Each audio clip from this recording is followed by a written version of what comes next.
நம்ம என்ன பார்க்க போறோம்னா 5 நிமிஷத்துக்குள்ள எப்படி சாம்பார் வைக்கிறதுன்னு தான் பார்க்க போறோம். அதுக்கு முன்னாடி நம்ம சேனலை சப்ஸ்கிரைப் பண்ணிக்கோங்க.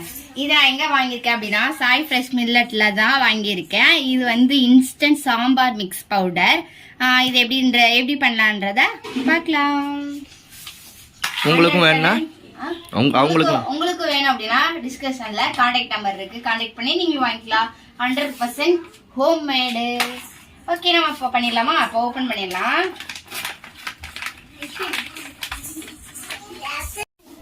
ஓபன் பண்ணியாச்சு. இப்போ வந்து இதில் வந்து 2 டேபிள் ஸ்பூன் அளவுக்கு வந்து நம்ம இதை எடுத்துக்கலாம். சாம்பார் மிக்ஸ் பவுடர் வந்து 2 டேபிள் ஸ்பூன் அளவுக்கு எடுத்தாச்சு. இதில் வந்து தண்ணி வந்து சுடு தண்ணி தான் ஊற்றணும். நான் வந்து 2 டம்ளர் அளவுக்கு வந்து சுடு தண்ணி ஊற்றிடுறேன். அவ்வளோதான், சாம்பார் ரெடியா? இப்போ 2 டம்ளர் அளவுக்கு வந்து சுடு தண்ணி ஊற்றியாச்சு. இது அப்படியே வந்து காற்று போகாமல் நல்லா மூடி வச்சிடலாம். அது மூடியே இருக்கட்டும். நெக்ஸ்ட் வந்து ஒரு பாத்திரம் வச்சுக்கலாம். அதில் வந்து 2 டேபிள் ஸ்பூன் அளவுக்கு வந்து எண்ணெய் ஊற்றிடலாம். எண்ணெய் விட்டாச்சு. எண்ணெய் லைட்டாக ஹீட் ஆகட்டும். இன்னைக்கு என்ன சாம்பார் வைக்க போற?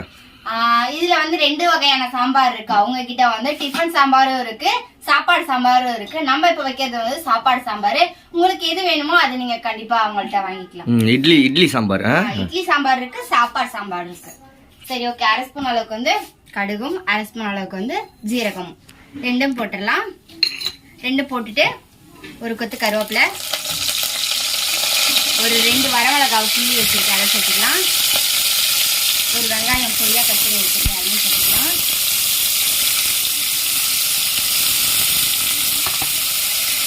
இப்போ இதெல்லாம் வந்து நல்லா கிளறி விட்டுலாம்.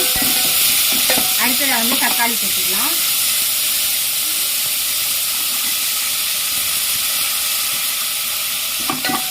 கிளறி விட்டுலாம்.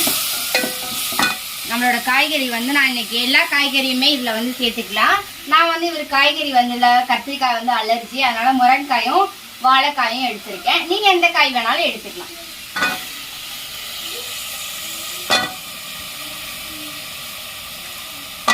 உங்களுக்கு எந்த காய்கறி எல்லாம் பிடிக்குமோ அதெல்லாம் போட்டுக்கலாம். கத்திரிக்காய், உருளைக்கிழங்கு, முருங்கைக்காய் எது வேணாலும் போட்டுக்கலாம். போட்டு நல்லா கிளறி விட்டுலாம்.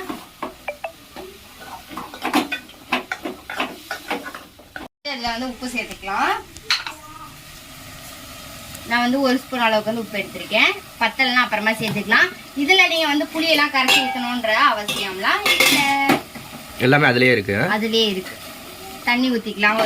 ஒரு 1/2 டம்ளர் அளவுக்கு தண்ணி ஊற்றிட்டு 1 ஸ்பூன் அளவுக்கு உங்களுக்கு டேஸ்டா வேணும் அப்படின்னா சாம்பார் தூள், கடையில் வாங்குற சாம்பார் தூள் பாக்கெட் வந்து 1 ஸ்பூன் போட்டுக்கலாம். இல்லை வேணாம் அப்படின்னா ஸ்கிப் பண்ணிக்கலாம். நான் வந்து 1 ஸ்பூன் அளவுக்கு வந்து சாம்பார் தூள் போட்டுக்கிறேன். போட்டாச்சு. நல்லா கிளறி விட்டுட்டோம். கிளறி விட்டாச்சு. நெக்ஸ்ட் நம்ம இதை மூடி வச்சிருக்கோம் இல்லையா, இதை எடுத்து அதுலயே கருவேப்பிலை, கொத்தமல்லி எல்லாமே போட்டுருக்கு, எல்லாமே இருக்கும். இதை வந்து என்ன பண்றோம், அப்படியே இதுல ஊத்திடுறோம்.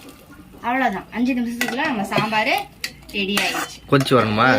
ஒரு கொதி மட்டும் கொதிச்சு வந்தோம்னா காய் வேகணும். காய் வேகணும். அதான் கொதிச்சு வந்து காயெல்லாம் வெந்துச்சுன்னா நம்மளோட சாம்பார் வந்து ரெடி ஆயாச்சு. எப்படி பருப்பு வேக வைக்கணும், புளிய கரைக்கணும், அதெல்லாம் எந்த அவசியமுமே கிடையாது. 5 நிமிஷத்துக்குள்ள டக்கு நம்ம சாம்பார் வச்சாச்சு, சாப்பிடலாம். சரி, இந்த வீடியோ பிடிச்சிருக்கோம்னு நினைக்கிறேன். பிடிச்சிருந்துச்சு அப்படின்னா லைக், ஷேர், கமெண்ட் பண்ணி சப்ஸ்கிரைப் பண்ணுங்க. உங்களுக்கும் இந்த மாதிரி இன்ஸ்டன்ட் பொடி எல்லாம் வேணும் அப்படின்னா கண்டிப்பா கீழே இருக்க கான்டாக்ட் நம்பருக்கு கான்டாக்ட் பண்ணி வாங்கிக்கோங்க. ஓகே, பாய்.